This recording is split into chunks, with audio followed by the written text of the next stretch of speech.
so annoying. All right, I will. I'm gonna let everybody in. Yeah, let's do it.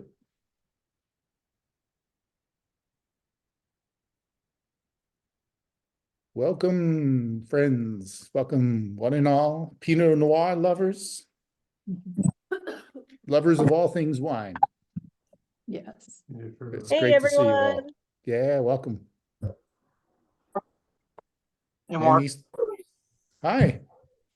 How's everybody? Good. I love it. Cool. What?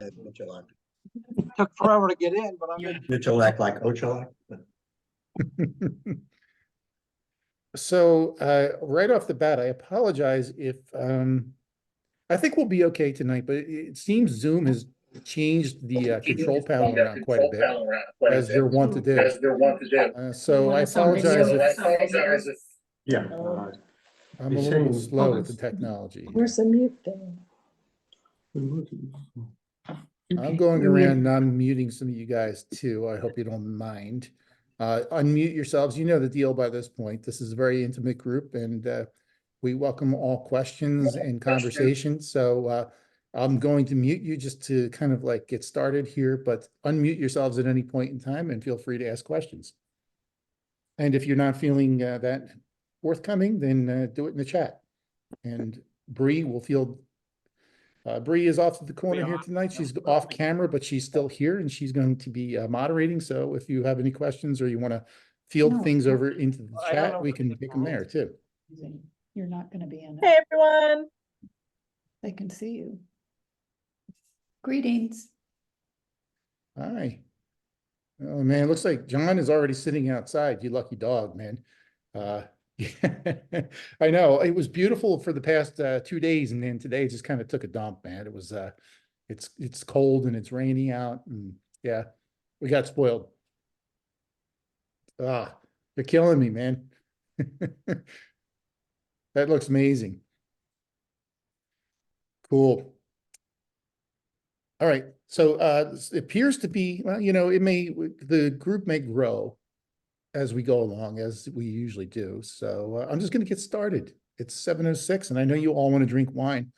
So of course, it goes without saying, get both of your bottles of Pinot Noir open, unless you're drinking by yourself and you really just want to, you know, kind of moderate tonight.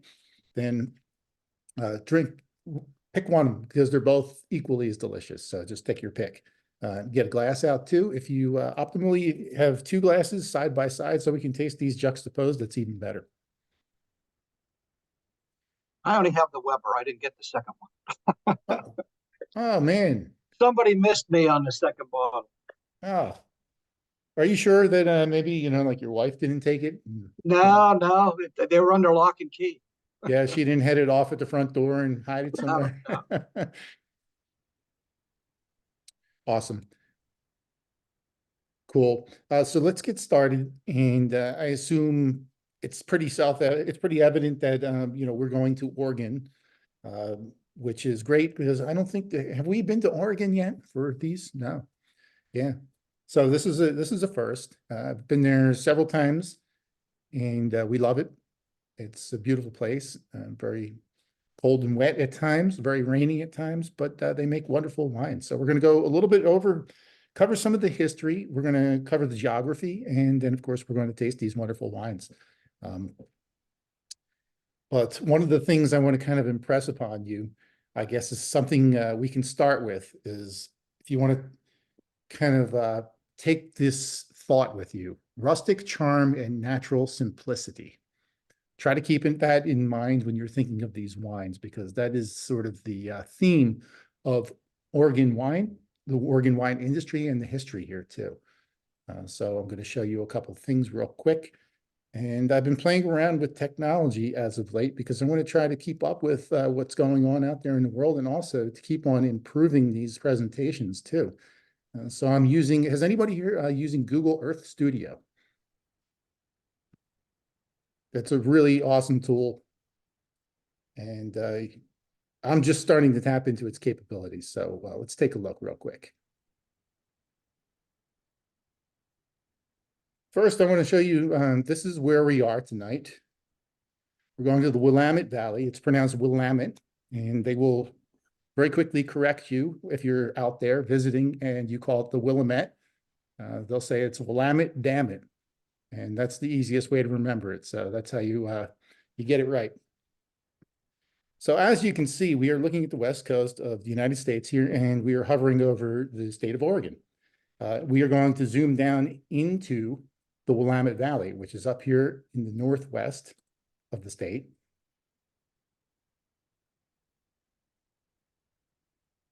And as you can see, it runs roughly from Portland all the way down to Eugene. So it's about 150 miles in length in total.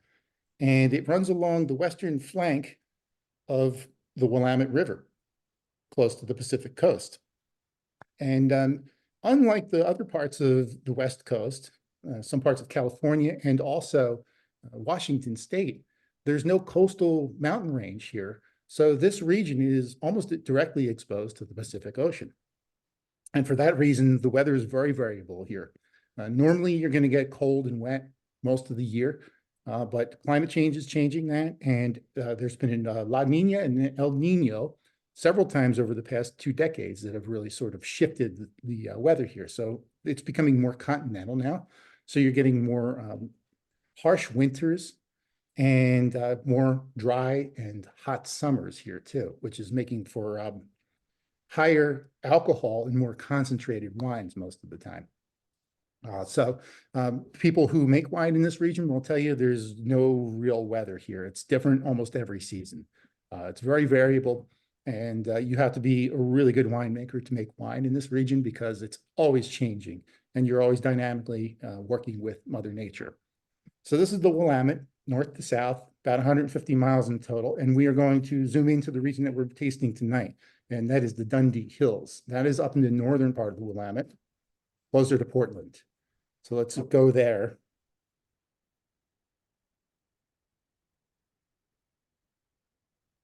All right, and as you can see, there are a lot of vineyards in this area, and they all kind of circle the small town of Dundee.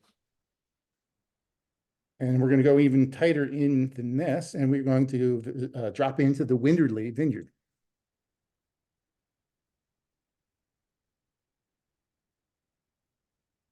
And that's where we are tonight. We're tasting 2 Pinot Noirs from this winery.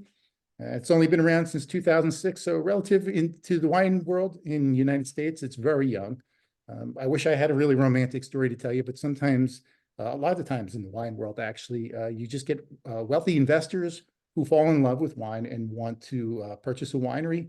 And the good news is that usually when they have the finances to be able to hire the best winemakers possible. So usually their staff and their knowledge base is the best available to them.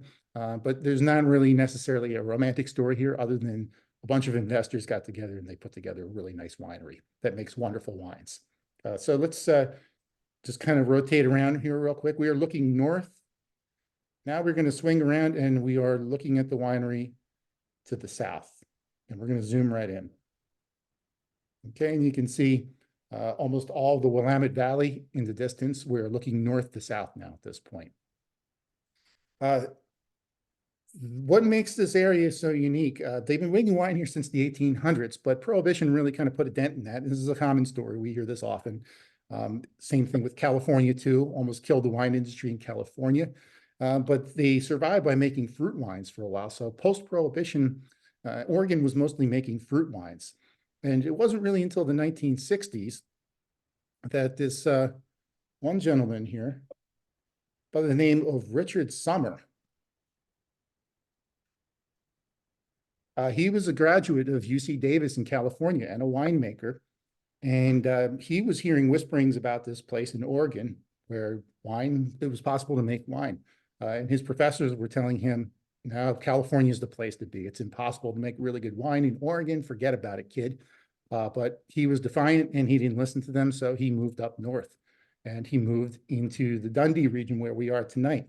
And he was the first person to plant Pinot Noir grapes there in 1961. The winery that he founded is the oldest modern winery in Oregon, and it's known as Hillcrest. I don't know if anybody's ever been or if you've ever had their wines before, but they still exist, and that was this guy's winery. In comes the next guy. This is David Lett. Now, David Lett is another graduate of UC Davis, and he was friends with the first guy. And he was also hearing that you should come up to Oregon and try to plant wine grapes here. Vinifera is possible, and it's not only possible, we can make wonderful Pinot Noir up here. So David Lett came up there in the 1970s, and in 1976, I believe, he planted his first Pinot Noir grapes. And he had a vineyard called Irie. I don't know if you've been there, or if anybody's heard of that one before. Irie, I believe it's a bird. Oh, there you go. Glenn. You've been?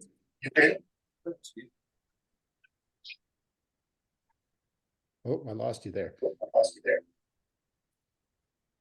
Yeah, so Irie was one of the second, I guess, modern winery. Sorry, I'm getting an echo there. I'm going to mute you there, David. So he planted Pinot Noir grapes in 1975, and I think in 1978 won an international competition. So this is right around the same time you've heard about this famous competition in California, the Judgment of Paris, where Chateau Montelena and Stag's Leap beat French wines. Right around this same time, David Lett's wines from Irie Vineyards are winning competitions in France as well. And that's when he really knew he was onto something. He knew that this was a place to plant Pinot Noir grapes. And then lastly, or I guess thirdly,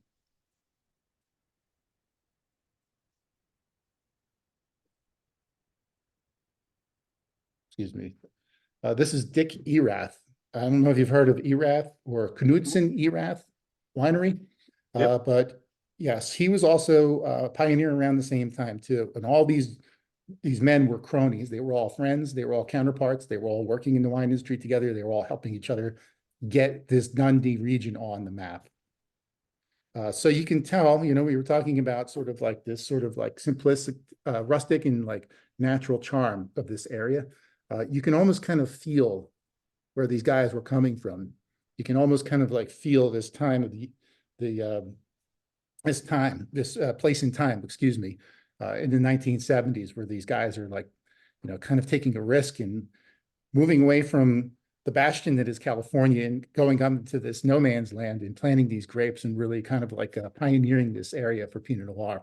And that is sort of the sentiment, that the thread that runs through Oregon wine to this day.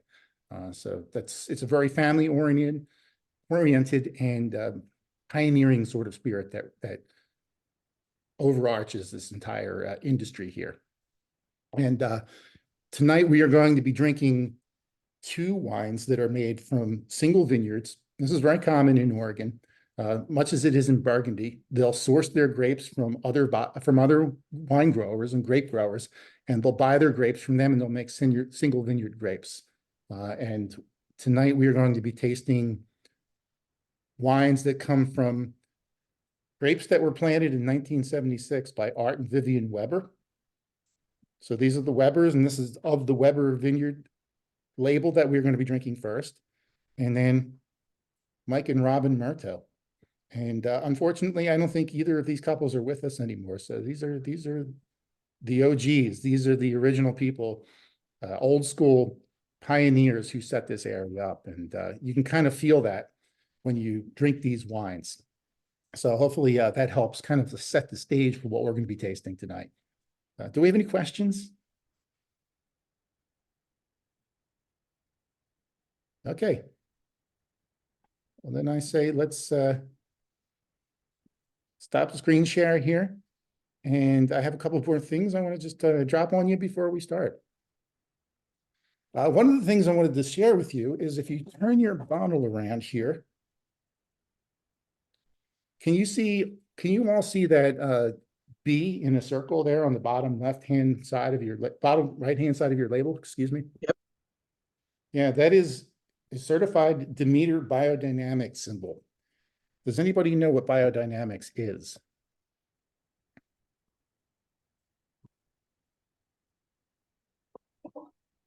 No? Ralph Rudolph, Steiner. Rudolph Steiner. Oh, yeah. How'd you, who called that one out? Glenn did. Glenn and Terry.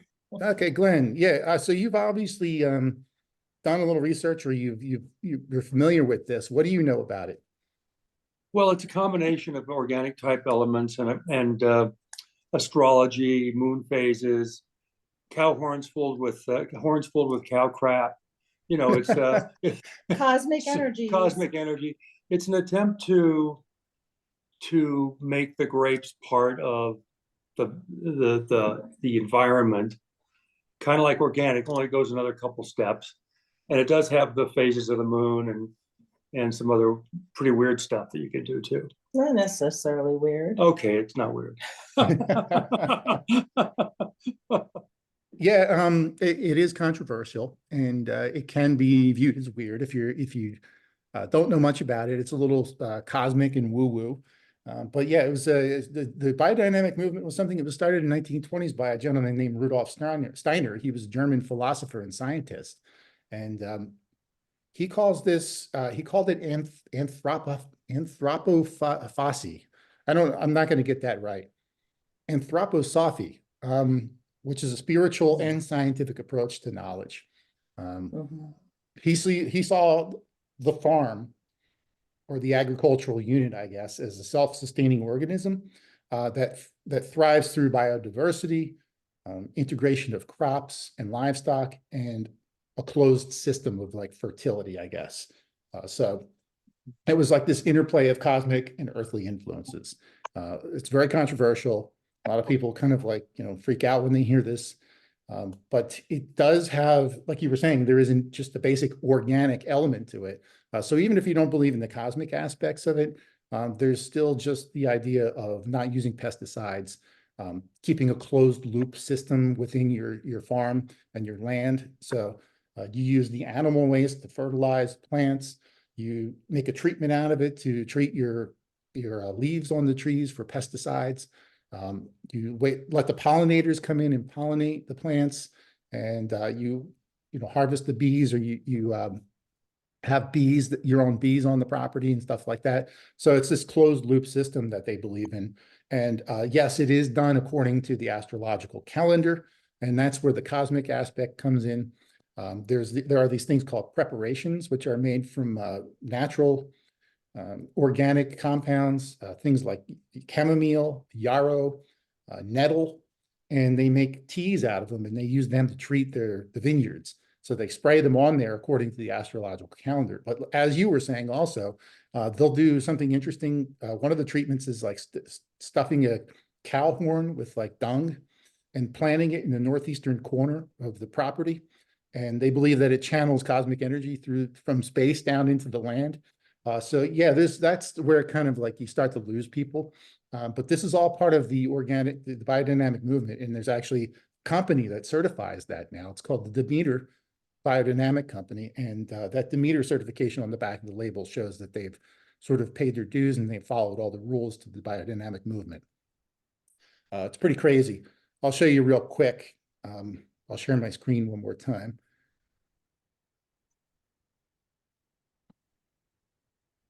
This is the Calmanor treatment. So this is them stuffing horns with dung and planting them in the ground in the northeastern corner of the vineyard. And they believe that this like channels cosmic energy into the field. But they also feel that it balances. A lot of people will say that they're trying to sort of like build the immune system, so to speak, of the vineyard in doing this. So they're introducing like beneficial microbes and microbial, microbes into the system, to the ecosystem by doing this as well too. So it's almost like taking probiotics for your gut, right? But doing it on the level of scale of a piece of land. So yeah, Wyndard Lee is certified biodynamics too. So that's what they're up to. Cool. Before we drink, one more thing I want to show you. I should have just kept sharing my screen. These are the vineyards that we're going to go to tonight. One more map here. So we're going to two separate parcels, and they're right down the road from each other. One of them is southwest, adjacent to the Winderley Vineyards, and one is a mile away. And it'll be interesting tonight to see if we can taste the difference between these different parcels of land, what the French refer to as terroir, the difference that the land imparts on the grapes and the flavor that the wines have. So once again, here's your Willamette Valley, and we are going down to Winderley. We're scaled down here. So right behind Winderley, right here, this is the Weber Vineyard, and it faces due east. There's a volcanic clay loam there that they call, what do they call that? The name escapes me, but anyway, it's a red volcanic clay. And they say that this kind of gives the wines in this vineyard a softness to them and a very bright fruit character to them as well, with a hint of mineral. So that's what we hope to find in the first one from Weber Vineyard. This is what we saw was owned by the Webers in the 1970s, and they sold that to, I think in the meantime, they sold it to Halloran Estates, which is now closed. It was closed during the pandemic. So that is the first vineyard that we're going to be tasting. So right down the street from Winderley, you can see here's Winderley. Again, we are facing north. And now I want to take you over to the Murtaugh Vineyard, right down the road to the northwest. This is the Murtaugh Vineyard. And it belongs to another winery at this point too. It has since been purchased. But I'm gonna kind of pan down a little bit real quick here. So you can see that this vineyard here kind of sits in a little depression, almost like a bowl. It's about 700 or 800 feet above sea level, but it's a lot cooler because it keeps the cool air focused in that region too. So they say that this lends to more perfumed and like a lighter flavor profile, and also a lot more herbaceous as well too. So hopefully we taste those differences when we taste these wines. All right, let's get drinking. What do you say? I've been drinking. Yeah, I'm sure most of you have. So I hope you don't mind the quick education there, but I like to set the stage for these wines. I think it really helps to see the people who do this, the people who've created this industry and this world that we're about to delve into. So the 2018 vintage in general, and I often refer to Wine Spectator magazine. They have an online vintage rating. It's an overall rating for the vintage itself, not for the wines themselves individually, but for the overall vintage. 2018 was a pretty spectacular vintage in Oregon. It's a 94 point drink or hold. So you can either drink them or you can hold them onto them and they'll improve with age. It was a warm summer with some rains in September, which kind of like helped to, the vines were very stressed by that point. So the rains actually kind of helped the vines a little bit. And created for these very elegant and light perfumed wines.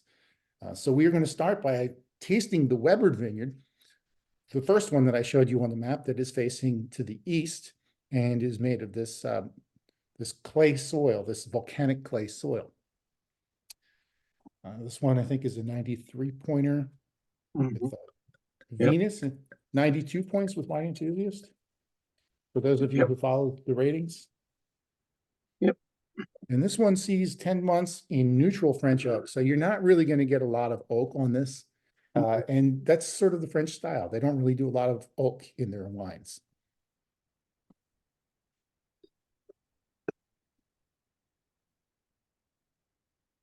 Where's the most central location to stay in the valley? It's very small, actually, David. It's a hop, skip, and a jump from pretty much everything if you stay in Portland. So I would actually recommend staying in Portland. But if anybody else has, thank you, Glenn, Jory soil. Yeah, it's Jory. It's Jory low S, I think is the technical term for it. And it's a mix of clay, silt, and volcanic soil. And it's got a very reddish color to it, which you might have seen in those pictures I was showing you. And they don't really do a lot of oak treatment on their wines in Burgundy, which is the birthplace of Pinot Noir. And Oregon and the Dundee Hills tend to follow that lead. So you're not going to get a lot of oak on there. Once again, this is 10 months in neutral oak. Beautiful, crystal clear, kind of medium garnet with a little bit of purple in there on the color. Ooh, and the nose, just amazing. It smells like strawberries, cranberry, raspberry, Very. cherry, definitely, almost like candied cherry.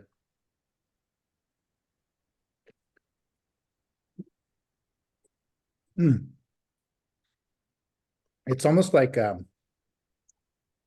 sometimes when the acidity is high in the wine, it gives the impression of almost being effervescent, like it has bubbles. Now, obviously, this is not a sparkling wine, but the way it tingles the tongue, it's really it's vibrant. And we've said this before many times, but for those who have not been to these tastings before, acidity in wine is a good thing. You have to make sure that your wine has a certain level of acid balance in it, so that it tastes fresh and vibrant. If there were no acids in the wine whatsoever, it would taste flat, almost like flat soda. So grapes naturally have certain types of acid in them: pectic acid, citric acid, malic acid. There's like 10 or 12 different types of acidity that you'll find in a grape, and all of them translate into the wine, and they contribute to the freshness and the brightness of the wine.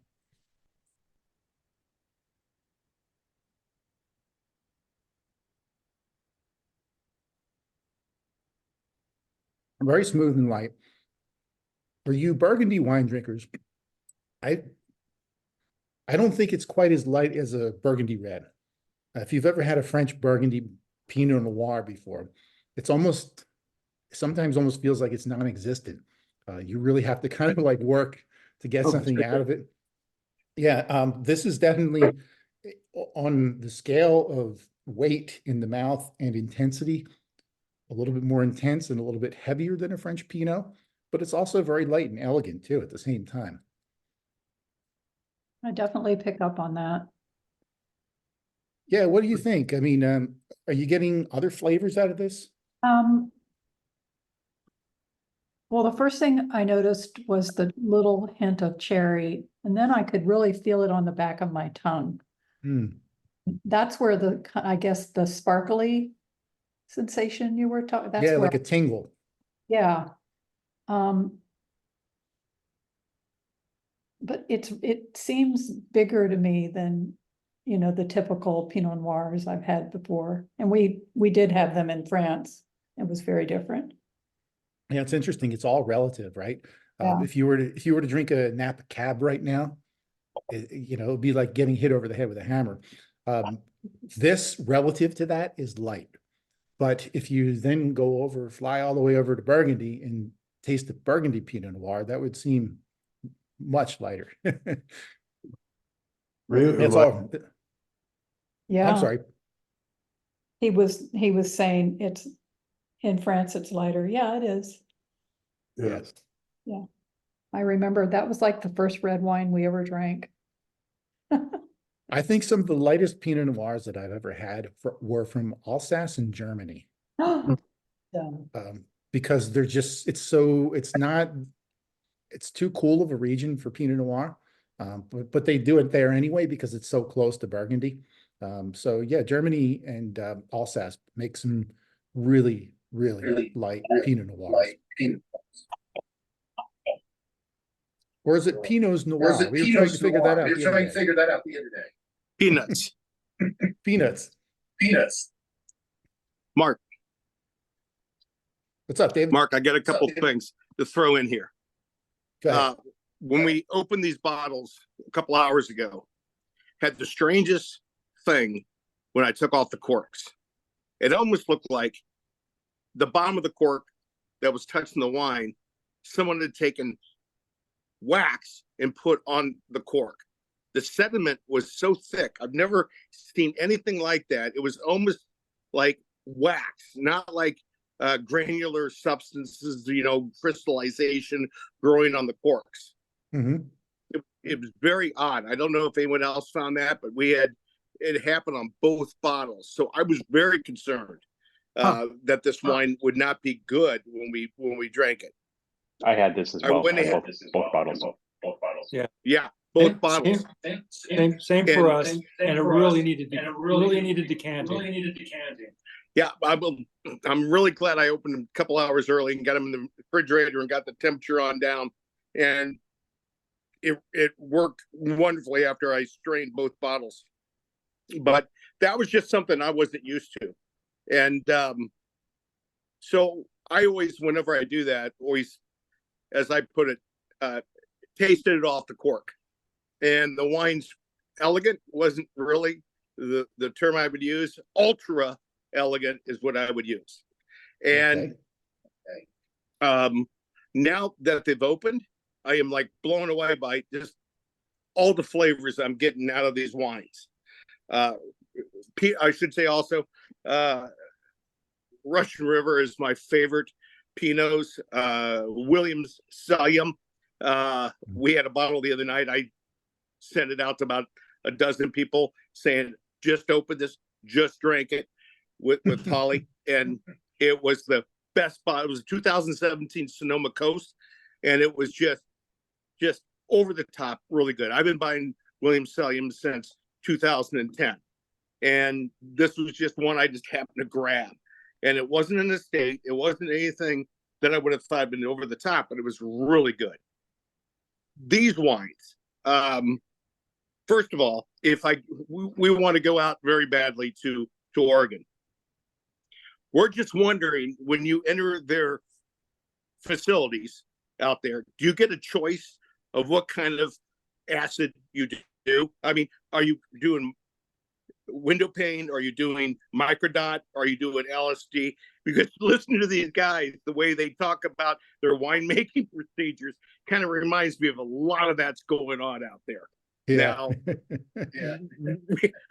Now, I'm speaking in jest, but these wines, I was a little bit leery about them when I saw them because I'd never heard of them.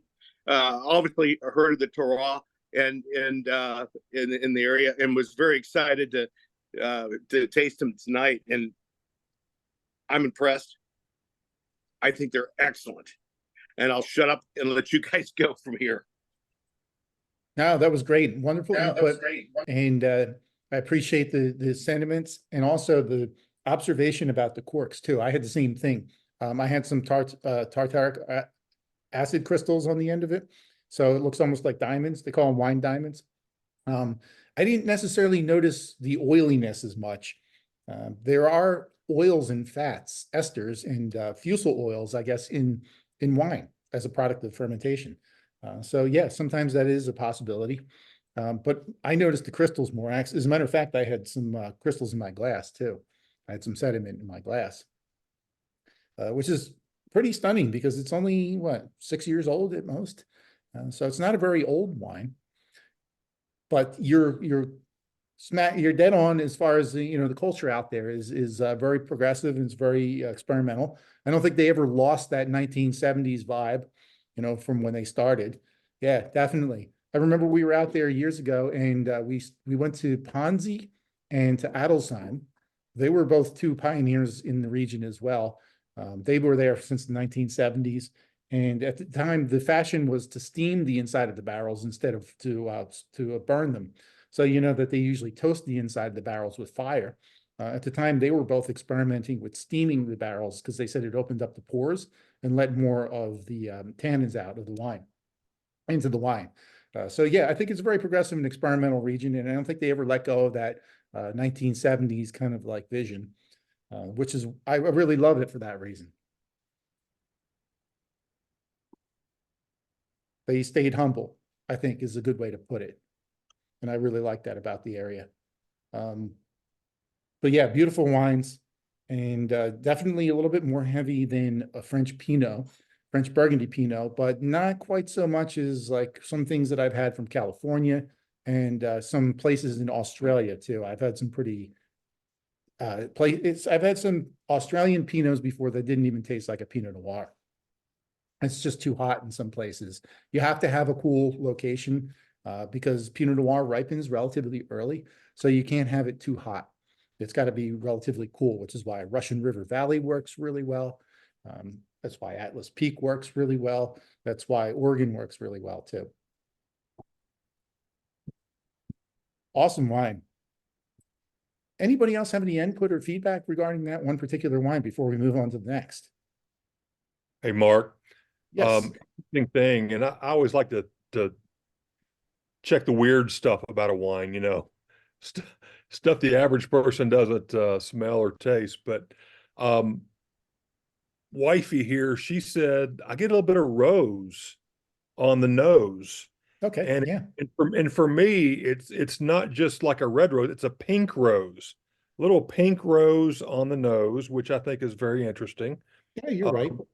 And then this being to me, as you stated, a little heavier Pinot, food pairings. What would you say this versus a Burgundy? What type of foods would you pair with this?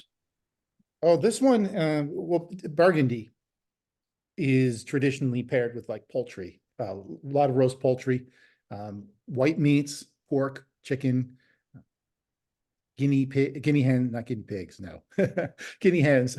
Don't eat them with guinea pigs. I don't know where that came from, but fowl and even duck, of course. Duck is classic. But for this, I would go something, I think, with a Pinot Noir from the New World that's a little heavier. It's more about the spice and the sauces, the way you treat the meat that you're eating. Or, if you're a vegetarian, whatever substrate you're cooking with. I think it's more about like soy, glazes, and herbs. I think those are the keys there when you're partnering up Pinot Noir with food. You want to think about things like thyme, sage, leafy greens, leafy herbs, excuse me, and then soy sauce, for example, in citrus, making reductions in glazes. And you could actually use those and put them on almost any meat you want to, probably even beef as well too. And it would marry right up with a Pinot Noir. And as the Pinot Noirs age, we know that they start to get those earthy flavors to them too. So they start to get at mushroom and earth and wet leaf and forest floor and pine needle, things like that. So in those cases, then you can start to introduce. They're not. What is the family of mushrooms? What are they called anyway? Not legumes. Sapes, right? Is that right? Sapes. So yeah, the sape family. So anything mushroom or fungi would probably pair up really well with the Pinot Noir as well. Mark, just to add on to that, and John, my favorite pairing that I'm doing tonight, cedar plank salmon off the grill and some gourmet wild mushrooms. Yes, as a matter of fact, that's perfect. Salmon is a classic with Burgundy Pinot. Anywhere in Dijon you go, you're going to find salmon on the menu. That and Le Pan also, which is rabbit. I love rabbit too. So that may offend, I hope I don't offend anybody in saying that, but I love rabbit. Is delicious. If it's rabbit baby once, it's rabbit baby gets. I don't know if you remember that old Bugs Bunny cartoon. Chicken wings. Yeah, you could do chicken wings too. I would do something like a garlic soy chicken wing. That would be perfect. I am going to see, I was going to save this till later, but let me see. Box. Let me see if I can share this. Hey, Mark, Alexa wants to know, do all Oregon wines have to have the B on the back of the bottle? No, great question. No, it's only if you're certified. So you have to pass a series of tests and inspections in order to qualify for that Demeter certification. And from what I understand, it's very expensive too. So I think it's one of those things where, you got to pay into it as well. Just like Meritage, for example, we haven't had a Meritage in this tasting series yet, but Meritage wines from California are actually just Bordeaux blends. And the name Meritage was created in the 1990s as a promo. And you actually have to pay to put the word Meritage on your wines. It's a licensed term. So I think it's sort of similar with the Demeter certification as well. Like, do you have to pass the inspections and do you have to actually do the things? Yes, but you also have to pay for the license as well too. So no, not every winery in Oregon. As a matter of fact, I would say most of them probably don't have the Demeter biodynamic certification. We were going to do this later, but I might as well send it to you now. There's a recipe for you guys. And with that, I'll mention that every Friday from now on, I don't know if you guys are in the WTSO community on Facebook, but we're going to start doing a recipe share on Fridays. So I'm sending one here, and just like Ed was saying, salmon, that's the way to go. So this is a recipe for soy glazed salmon, soy and ginger glazed salmon, and that'll Yep. be perfect with these wines. Awesome. Did that come through for you guys in the chat? I don't Not see yet. Not yet. Yeah. Oh, you know what? I sent it to Glenn. This damn technology. It's those guinea pigs. I know. You know, I hate to say it, but they do eat guinea pigs in certain parts of the world. So don't give me a hard time. You know we have to. I'm shocked. They're really quite good. They Oh. serve them in the Andes, like in Cusco. They're called cuy, and they taste a little bit like bunny. They're delicious. There you go. See, thanks for backing me up there. Thanks for getting my back. Is that James? Yeah, it was. Yeah. See, thanks. I'm not so crazy after all. Yeah, I'm trying to figure out, for some reason. Okay. I'm not able to send it to everybody. Hmm. Oh, there we go. Okay, here we go. One more time. I apologize.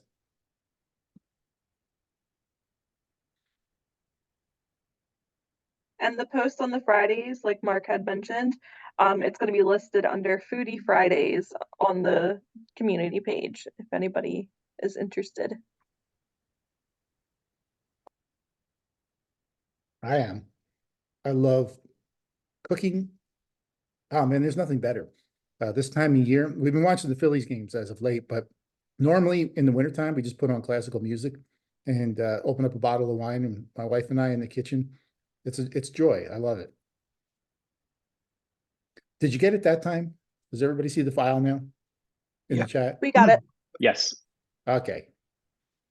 Cool. All right. What do you say we move on to that second Murto vineyard wine that we were looking at? That's about a mile away from the vineyard on the in the Northwest.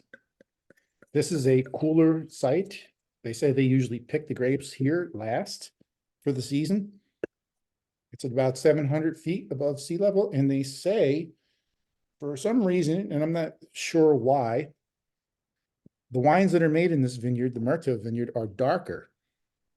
So if you have both glasses side by side, take a look at the two of them, and it's abundantly clear that it is darker.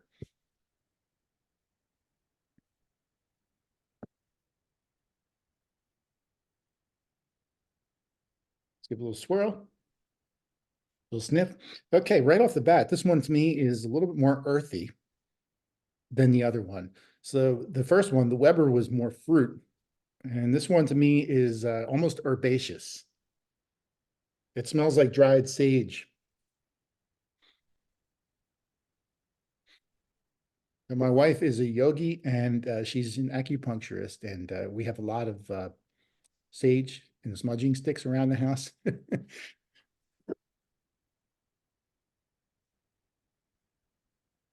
And yeah, it's dried herbs.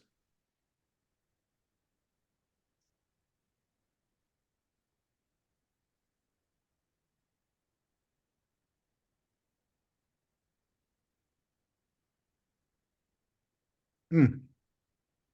The acidity is a little higher in this one to me. Definitely more mouth-watery. And that's probably because it's a cooler site. So in a cooler site, when the grapes don't ripen as much, the acidity stays higher in the grape. This one actually sees a little bit of new oak. So I think this is like 10 months in used oak, and then it's like 10 months in 2% new oak too. I forget what the combination is, but whatever the case is, I'm getting some more tannins off of this. So there's a little bit more of a tannic structure. It's a little more sticky, and it's a little bit more woody.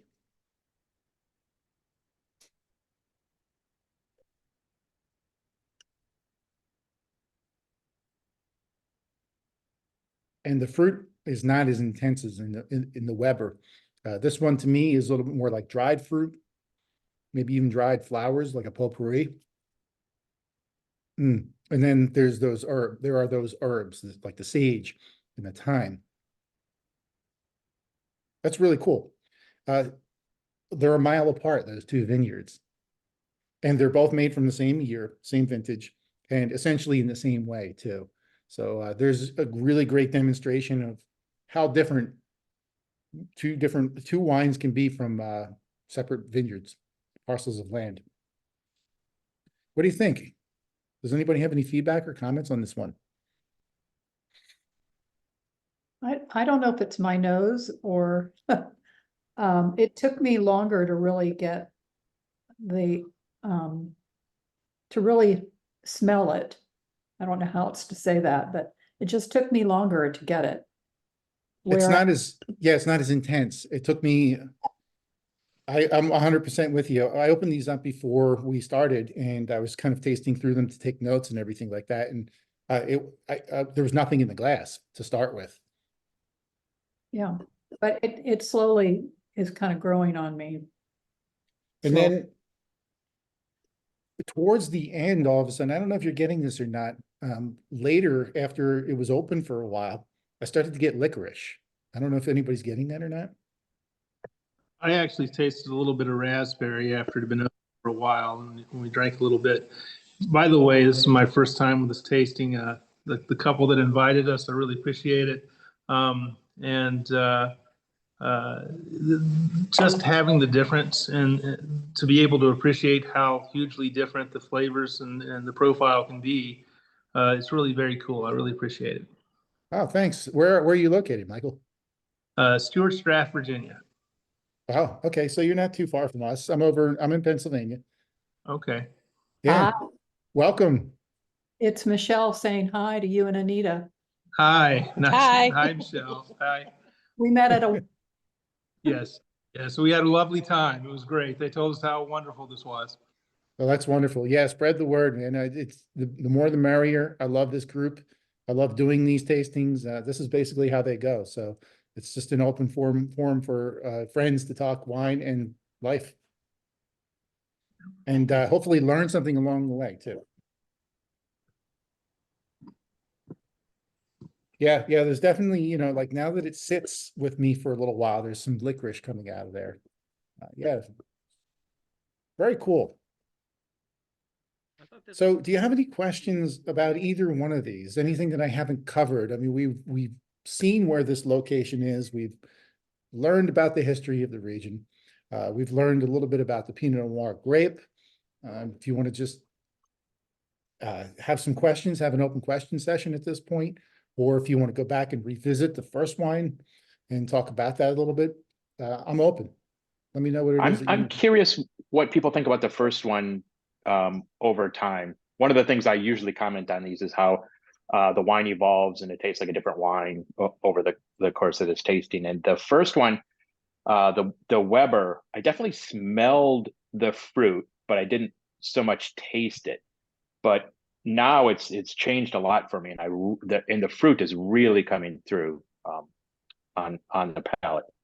And so in contrast, I find the second one a little bit more earthy. Yeah, I would agree with that. I've tasted the first one. I have it right here. And now I'm starting to get some, I would say it's almost like soy sauce. I don't know if anybody else is getting that, but there's like some soy. But this is the thing that the quality wine, and this is the thing that I love about wine. It changes as it goes along. It's like an evolving story. You're never really finished with it.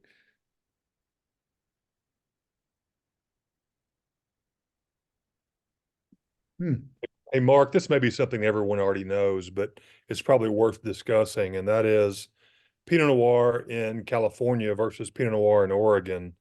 And I think in the second one, you get a lot more of the earthiness that is more typical of Oregon Pinots. But do you want to speak to California versus Oregon? Yeah, and I think somebody mentioned the Russian River Valley earlier. We've done quite a few Russian River Valley Pinots and wines in this series before, and that is the prime spot, I think, in California for Pinot Noir and also Chardonnay too, to be honest with you, because it's a cool region, cool climate region as well. But I find that California, the one thing about California wines is that they're getting pulled into. There was an article about this recently. I have to look it up too, because I don't remember who wrote it. But there are just a handful of people in the industry that are influencing the way winemakers are making wines on the West Coast now. And California is almost getting pigeonholed and like sort of trapped in this, they're getting stuck in making these wines for the American palate, because they need to sell wines. So they have to make them wines that appeal to the American public. And they're making them too big in certain instances. So I find that a lot of California Pinots tend to be a little bit too high in alcohol, a little too intense in flavor and color, and they're not really true to the variety. They're not characteristic of what the Burgundy Pinot Noir grape was originally about. If I'm looking at Oregon, I think Oregon is a lot more true to what the Burgundy Pinot Noir wine should be and what it was, how it started. So yeah, California, I think Russian River Valley is the place to be for Pinot Noir, and I think they make some amazing examples there, definitely. But there's a little bit more oak involved. Oftentimes they're doing malolactic fermentation too, so you're going to get a little bit of that buttery kind of flavor out of the wines. So you're kind of almost getting like, I feel like there's this California filter that everything gets filtered through, and it always ends up, no matter what it is they make, it always ends up kind of a little bit California. Whereas Oregon, they're not stuck to one particular identity, so they're free to be whatever they want, and they're free to try whatever they want too. So I think they're a little more true to the Burgundy Pinots that I drank 10 years ago or 15 years ago when we were in Burgundy. Whereas California they're making more American Pinot Noirs, if that makes any sense to you. Mark, on that- this is James from California. I must take issue with some of that. I agree that some of the larger producers are falling into sort of a cookie color approach, but there are a lot of really good California Pinots from the Russian River area, and they vary in quality. Dellinger is one that comes to mind that makes a very elegant Pinot, but another place is the Anderson Valley in Mendocino. The Dupuis makes really delicate Pinot with a lower alcohol content, and it's a colder climate region, and really an outstanding Pinot is being made there as well.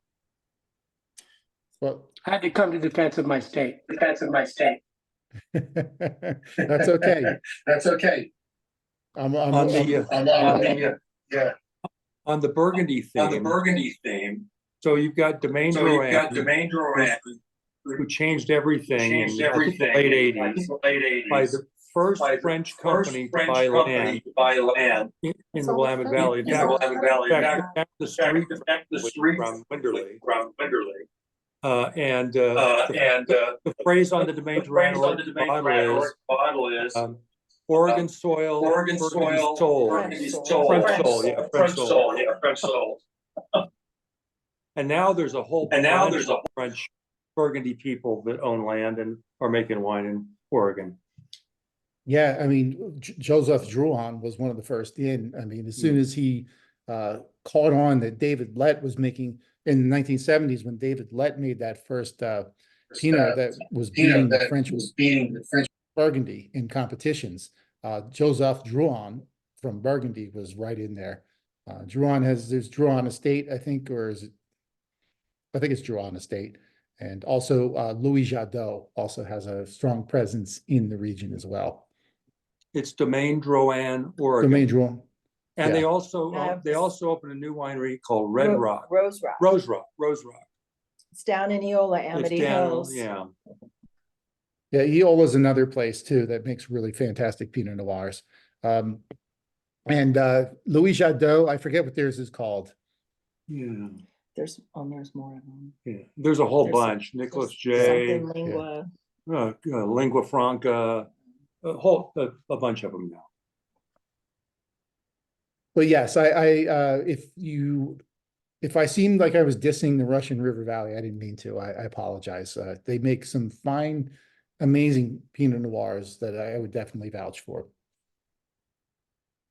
We've had them in these events before.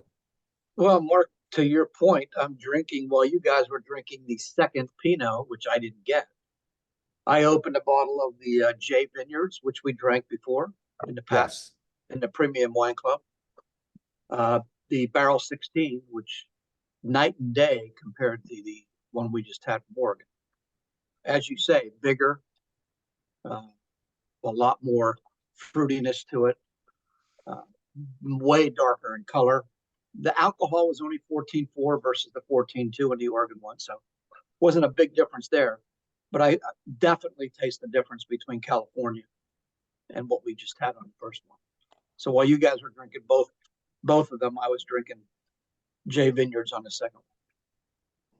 Yeah, I mean, that's what I said was a generalization, but yeah, overall, I think between Oregon and California, I think California is more of an American style. Oregon's sort of got one foot in both worlds, Right. American and French. But yeah, those J's are great. I love those. We're going to be. David would love those too. I agree.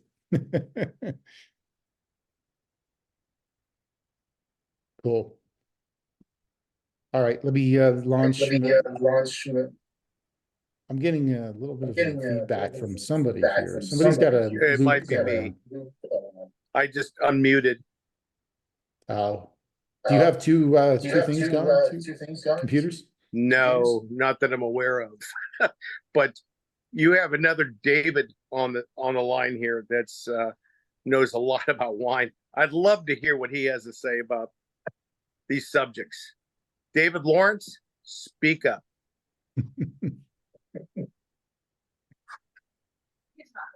He's not going to do it, but I think he should. I don't see him. I see him there. Well, he was there a minute ago. Maybe he got off. Oh, there he is. He's there. Yeah, speak up, David. I don't think he hears us. Yeah, he's probably cooking. Okay. Well, let's do this real quick. Let's launch this real quick. I was in these tastings with a little poll.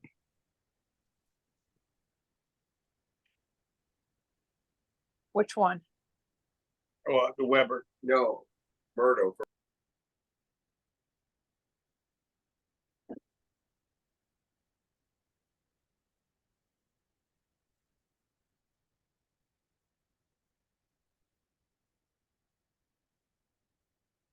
Yeah, I wish I could vote on these things.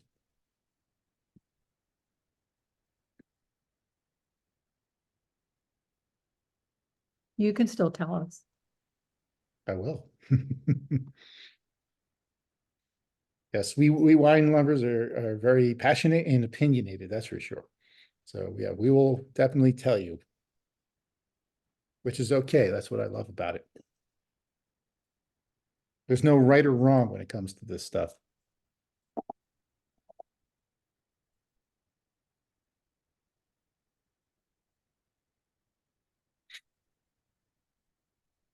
We've had Ed, what is it, Boleto and also Anaba as well, too, I think. are two Russian rivers producers that WTSO has carried extensively. They make fantastic stuff too. I don't remember tasting those, but the J definitely stuck out for me. Yeah. It's been a while, but yeah, those are two other producers that I really love from that Yeah. region. I'm sure. It's funny too, you know, Corbel gets a bad rap, but Corbel was one of the first wineries in that region, and they really do make some high-end sparkling wine. It's not the stuff that you're going to find at most stores, and it's not what you're going to drink from the bottom shelf on New Year's Eve. But if you go to Corbel, they actually have a library of really high-end stuff that they produce.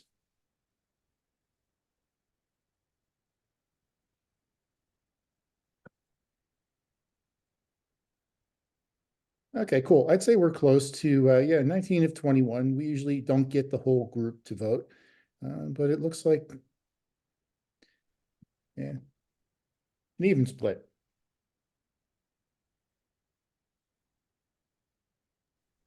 And Most Mark, people love both.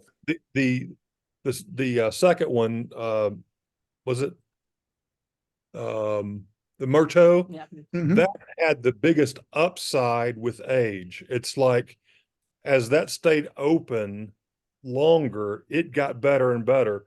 The Weber was pretty consistent from opening to a few hours later. Mhm. The Murto got better the longer it was open.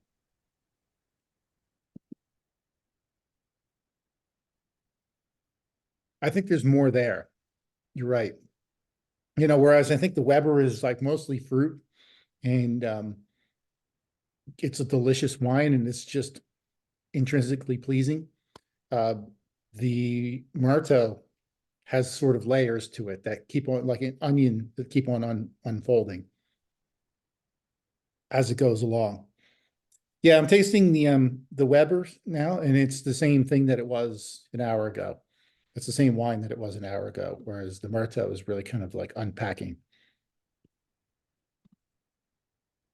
Cool. Well, everybody's very diplomatic. We had a very even split there. That's nice. It's a good sign. It's good to see that everybody's enjoying all these wines equally and for different reasons. And that is really what it's about. There's no bad or good here. There's just different tastes. And it's learning to appreciate each of these for what they are individually, teasing out their merits and hardly ever faults. I don't think we've had much in this series ever that's been bad.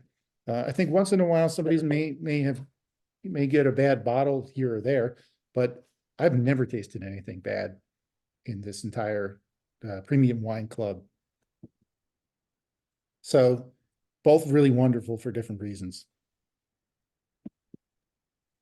Are you familiar with Pinot Noirs from any other regions? I recently had one from Germany and one from Romania, which I would have never considered before, but I was at a wine bar and there were recommendations. So, and they were both good. I never would have considered Pinot outside of the West Coast and Burgundy before, but maybe that's because everything I know I learned from the movie Sideways. Yeah, Northern Italy makes quite a few nice Pinot Noirs there too. Pinot Nero, of course, is what they call it, but it's very common in Italy. They're just not known for it, you know, because they're so overshadowed with their Super Tuscans and their Tuscans and their Nebbiolos and all the other wines that they have to offer. They're not known for Pinot Nero, but they make some wonderful Pinot Nero. I would add Central Otago in New Zealand. Oh, They yeah, make yeah. Very, very good Pinot Noir there. Yeah, we're forgetting New Zealand. I mean, that is one of the southernmost and coldest regions for making wine. And it's perfect for making Pinot Noir. And I would love to taste something from New Zealand in one of these sets. Are that's the something- Coupe-Tage from South Africa Pinot grape? It's a blend. It's a mix, actually. It's a hybrid of Pinot Noir and Cinsault, I believe. And they hybridize those grapes down there to become more hardy for the local environment. I've had really good Pinotage before. It's hit or miss. Well, what was the region from New Zealand again? Central Otago. Central Otago. Okay, thank you. It's the South Island, and it's in the center. It's actually like in a volcanic depression in the center of the island. And it's a lot cooler there too. It's almost in the Arctic, I believe, right? Close to. Yeah, I almost is a stretch, but it's close to the Arctic zone. I would love to do that. Does anybody have any suggestions or future wants? Anything you would want to see in future tastings?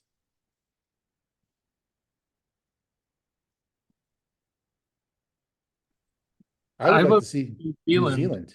talked about. Yeah, that'd be great. Awesome. Spain. Spain. We've done Spain once, but I don't think we've really. We did northern Spain. I would love to do some southern Spain. We just did Portugal recently. I love that. That was pretty interesting. We did Madeira, which was also very interesting too. What else? Germany. How do you guys feel about German wines? Is that something you would be open to? Yeah. I'd love that. Alsace? I'm open to almost anything. Yeah, there you go. Georgia, Croatia and Georgia would be fantastic too. They're a little harder to get, but we'll put a note in for it anyway. I would love to do that. I've been serving this one Saperavi, which is available here in Pennsylvania. It's an amazing wine. And I would love to see more Georgian wines out there. We're lucky enough to be going to the Mosel Valley and Alsace-Lorraine this in what month? August, September. Soon, August, September. Are you going to be in Colmar? Yep, we're gonna be the whole Yeah. thing. We're gonna stay a little bit We're in gonna spend Strasbourg, a like little 10 bit in days Colmar, there. and a little bit in the middle. Wonderful. Yeah, you'll have a wonderful time. It's mind-boggling. There are like literally 500 wineries there. So no shortage of wineries to visit. Watch out for the speed cameras in Germany. Yeah. I think I owe somebody money for a ticket somewhere between the border of Germany and Alsace. But you'll have a wonderful time there, and I would love to see some of those wines in our tastings as well.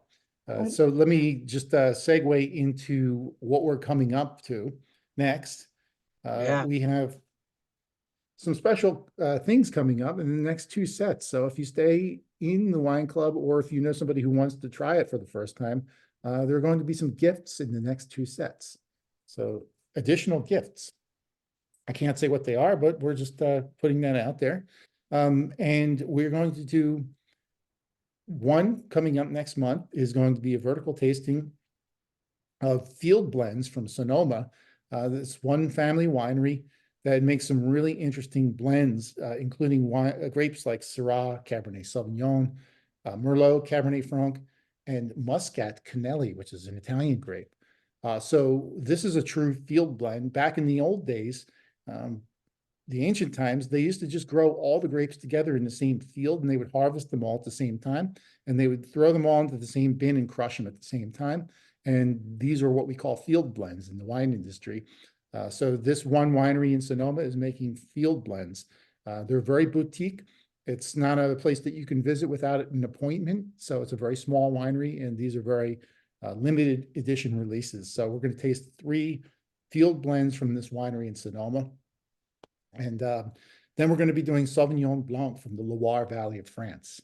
We're going to have 3 of those too, 3 different wines from Sancerre, I think Pouilly-Fumé, and I forget what the third one is. But anyway, if you love Sauvignon Blanc, it's going to be the perfect time of the year.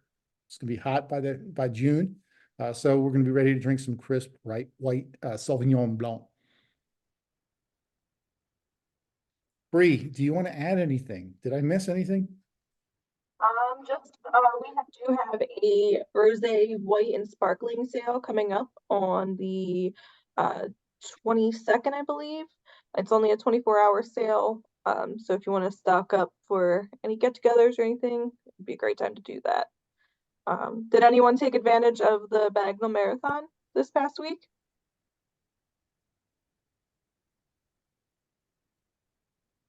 No, I took advantage of the rosé sale though. I stocked up on Bree, I some think that sale's on the 29th. 29th? I couldn't remember if it was 22nd or 29th. Yeah, I think it's the 29th. And that's a white rosé and sparkling sale? Yeah. Yes. Okay, Yeah, it cool. starts at midnight. Is there any kind of discounts with that or kickbacks?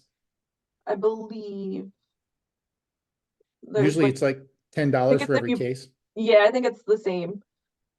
Okay, cool. And Mark, next month we're tasting the Chardonnays, right? Yes, oh yeah. I apologize. I skipped them over a month. Yeah, next month we are doing the Chardonnays, which you may already have. If you don't, get in on those.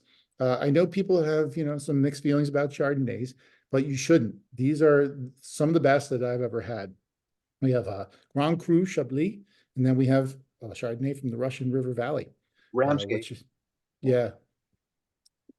Ramsgate, which is amazing. It could be one of the best Chardonnays I think I've had. So, and that's a 2017 as well too. So it's got, 8 years, 6, 7 years on it at this point.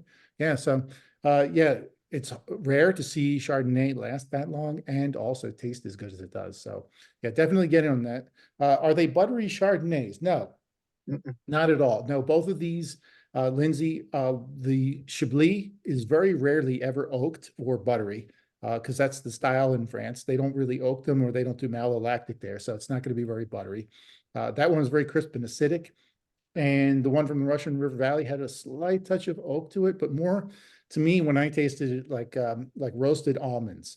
So it wasn't buttery, it was more nutty. And yeah, both amazing. So yeah, if you're not in on that yet, you should. Cool. Yeah, well, I had a great time tonight. These were amazing wines as always. Thank you, WTSO, for making me a part of this. And thank you guys for showing up month after month, even though there's a Phillies game on right now. I know you guys could be watching the game. So I really appreciate you being your undivided attention and being a captive audience too as well. We love it. Thank you. Thank you. Thanks, Mark. Yeah. Great. Mark, Thanks, everyone. Mark. appreciate it. Have a great night, all. Okay, take care and I'll see you next month. Enjoy the rest of your April and May. Thank you. Okay, bye guys. Thank you.